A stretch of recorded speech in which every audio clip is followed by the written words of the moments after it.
నమస్కారం అండి. టీడీపీ వాళ్ళకు ఒకటి తెలియజెప్తున్నాను నేను. జగన్మోహన్ రెడ్డి పులకరాయితో కొట్టుకున్నాడు వాస్తవం, కోడి కత్తితో పొడుచుకున్నాడు వాస్తవం, అక్కడి నుంచి పోతే బాబాయిని చంపాడు వాస్తవం. ఇవన్నీ వాస్తవాలు ఒప్పుకుంటాం, ఎందుకంటే రాజకీయం కోసం ఎత్తులేశాడు. అదేవిధంగా మీరు రామారావుని వెన్నుపోటు పొడిచింది వాస్తవం. అలాగే మన అలిపిరి దగ్గర బాంబు పెట్టుకుంది, ఎలక్షన్ కోసం బాంబు పెట్టుకుంది వాస్తవం. అక్కడ ఆడించిపోతే మన పవన్ కళ్యాణ్ అదే పీకే మన తిక్కలోని అయిన పట్టాల రవి గుండు కొట్టింది వాస్తవం. అక్కడి నుంచి పోతే మొన్న చండ్ర జైల్లో 67 రోజులు ఉంటే దోమలు కొట్టినవి అనేది వాస్తవం.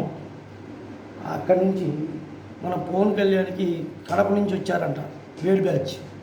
ఆ బేడ్ బ్యాచ్ చొక్కాలు కోస్తున్నారు, ఎక్కడెక్కడో కోస్తున్నారు. ఏం కోసారో ఎక్కడెక్కడో కోసారంట, అవి చెప్పుకోలేరు పాపం. అవన్నీ కోస్తున్నాయనేది వాస్తవం. ఇవన్నీ వాస్తవాలు అయితే, ఇవన్నీ పక్కా మీకు జరిగినాయి కరెక్ట్ అయితే, నువ్వు బొమ్మ పెట్టుకుంది కానీ, మీ మామని ఎన్నుపోటు పొడిచింది కానీ, అక్కడి నుంచి పవన్ కళ్యాణ్కి పట్టాల గుండు కొట్టించింది కానీ, ఇంకోటి ఇవన్నీ వాస్తవాలు అయితే, ఇవన్నీ వాస్తవాలు అవి ఒప్పుకుంటే అప్పుడు జగన్మోహన్ రెడ్డి కోడి కత్తి కానీ గులక రాయి కానీ ఇవన్నీ వాస్తవం. అవన్నీ అబద్ధాలు అయితే ఈ మొత్తం అబద్ధాలు. ఇది మాత్రం కంపల్సరిగా మీ టీడీపీ నాయకులు కానీ జనసేన నాయకులు కానీ గమనించవలసిందిగా కోరుకుంటున్నాం. అలాగే ఇంకొకటి చిన్న విన్నపం, మన రాయలసీమ వాళ్ళకి నేను ఒకటే తెలియజెప్తున్నానండి. నీతి నిజాయితీ పౌరుషం ఉండుంటే మీరు జనసేనకు కానీ జనసేనకు కానీ టీడీపీకి కానీ ఓటు వేయకూడదండి. ఎందుకు వేయకూడదు అనే మీ క్వశ్చన్ ఉంటే దానికి నేను ఆన్సర్ చెప్తున్నానండి.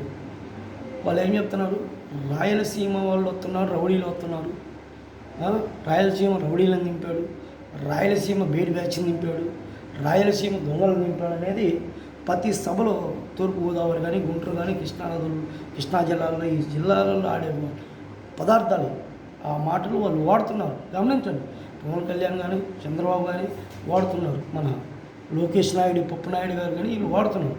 కాబట్టి మీరు గమనించవలసింది కోరుతుంది ఏంటంటే, ఈ రాయలసీమ వాళ్ళు దొంగలు, రౌడీలు, బేడ్ బ్యాగ్స్, ఈ బేడ్ బ్యాగ్స్ ఈ రౌడీలు దొంగలు ఓట్లు మీకు అవసరం లేదు.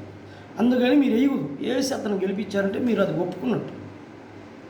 వేయకపోతే అది నిజాయితీగా మేము దొంగలం కాబట్టి అతనికి ఓటు వేయలేదు, మేము దొరలం కాబట్టి వేయలేదు అనేది ఒకటి.